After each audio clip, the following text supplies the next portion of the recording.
नमस्कार। पॉलिटिक्स में आप सबों का स्वागत है। और आज हम पॉलिटिक्स में बीजेपी के उस पॉलिटिक्स की चर्चा करने जा रहे हैं जिस पॉलिटिक्स के सहारे वो बिहार साधने के जुगत में लगा हुआ है। जी हाँ, राज्यसभा की 5 सीटों पर चुनाव होनी है बिहार कोटे से। 5 सीटों पर एनडीए चुनाव लड़ेगी। 2 बीजेपी, जदयू और एक उपेंद्र कुशवाहा। बीजेपी और उपेंद्र कुशवाहा की पार्टी ने अपने प्रत्याशी की घोषणा कर दी है।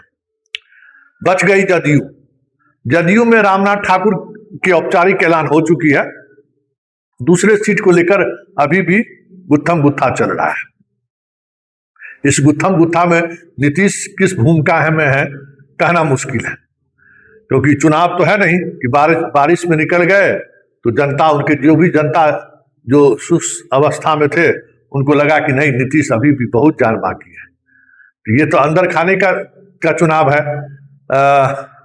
अंडर टेबल का चुनाव है। तो वहां क्या हो रहा होगा आप कल्पना ही कर सकते हैं। निशांत को लेकर माहौल बनाया जा रहा है, माहौल बन भी रहा है।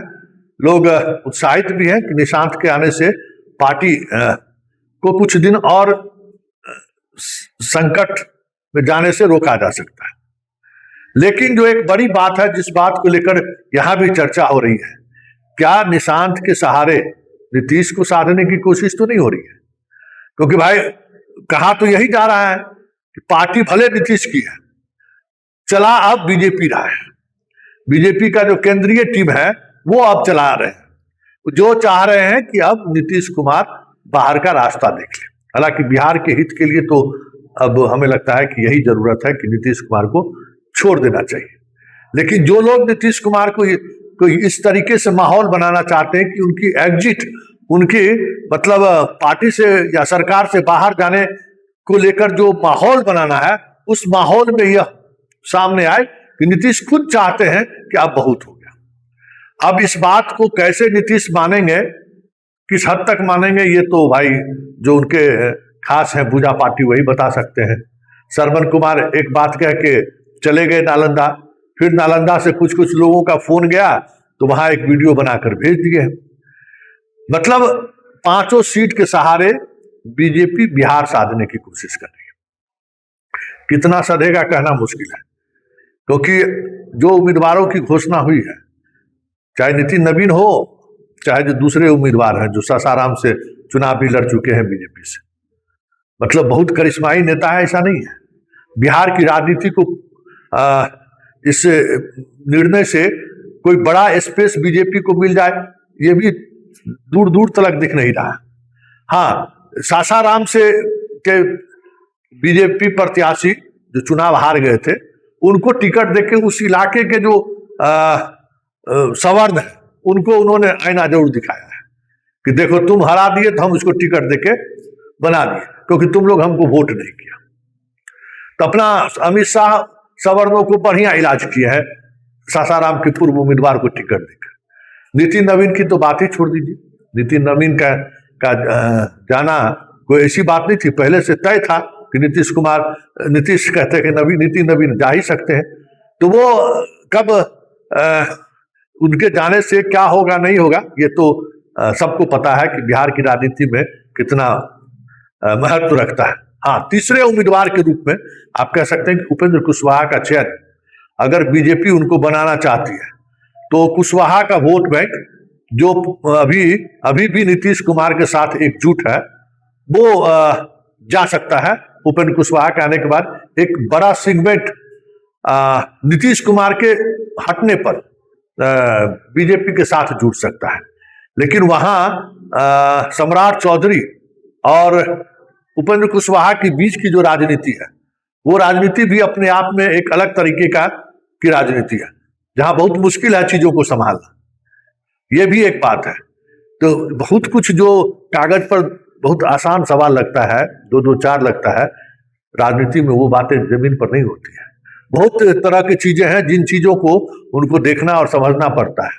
तो ये जो गेम प्लान है शाह का, वह गेम प्लान पूरी तौर पर बिहार में सफल हो जाए कोई जरूरी नहीं है, क्योंकि खबर चिराग के बगावत की भी आ रही है, खबर माझी के बगावत की भी आ रही है, क्योंकि उपेंद्र कुशवाहा को जिस तरीके से तवज्जो दी गई है, उनके एक भी विधायक उनके साथ नहीं है। और बेटा जिसको विधान परिषद बनाना है, अपने राज्यसभा जाएंगे, एक मंत्री भी रहेंगे, साथ साथ उनको विधान परिषद भी बनाया जाएगा। हो सकता है कि इस डील में बेटा की गद्दी चली जाए, पत्नी मंत्री बन जाए, लेकिन ये डील तो अभी फिलहाल तो यही दिख रहा है। इस डील को लेकर चिराग संतुष्ट नहीं है, चिराग के विधायक भी संतुष्ट नहीं है। ऐसे में चिराग और मांझी के विधायक पूरी तौर पर इंटैक्ट होकर उपेंद्र कुशवाहा को वोट दे दे, थोड़ा कहना मुश्किल है। क्योंकि अब जो सियासत शुरू होगी, 5 तारीख को ये सारे लोग नॉमिनेशन करेंगे, उसके बाद जो सियासत शुरू होगा, और जिस तरीके से सियासत होती दिख रही है, अमित शाह को 5वां सीट जीतने के लिए आकर मोरिया होटल में कैंप करना पड़े तो कोई बड़ी बात नहीं। क्योंकि अगर बिहार के भरोसे अगर छोड़ दिया गया तो ये तय समझिए कि जदयू के अंदर भी अगर आरजेडी ने खुद तेजस्वी को उम्मीदवार उतारा, या फिर जो पैसा बली को उतारने की बात चर्चा आ रही है, अगर वो मैदान में आ गया तो समझिए खेला तो हो गया। क्योंकि उपेंद्र कुशवाहा के लिए बीजेपी और खास करके सम्राट चौधरी का लॉबी कितना मजबूती के साथ खड़ा होगा, ये थोड़ा कहना मुश्किल है। वैसे 5वां सीट का चयन शाह के लिए थोड़ा नहीं, बहुत मुश्किल होगा इसको पार पाना। बहुत तरह के कमिटमेंट उनको करने पड़ेंगे। लेकिन सबसे बड़ी खबर पवन सिंह के आउट होने का, जो तय था। सोशल मीडिया पर बड़ी बड़ी बातें हो रही थी। देखिए, पवन सिंह की राजनीति में जो एंट्री हुई, अगर लोकसभा चुनाव में ही अगर अमित शाह कह देते पवन सिंह को कि चुनाव नहीं लड़ना है, तुमको हम राज्यसभा भेज देंगे, टोटल सीट आरके सिंह से लेके सारे सीट ये लोग जीत लेते, काराकाट तक जीत लेते। लेकिन उसके अमित शाह के लिए पहली प्राथमिकता थी आरके सिंह को हराना। क्योंकि आरके सिंह जब बात करते थे तो नजर मिलाकर बात करते थे, और अडानी वाले मामले में थोड़ा दूसरा तरीके से काम कर रहे थे।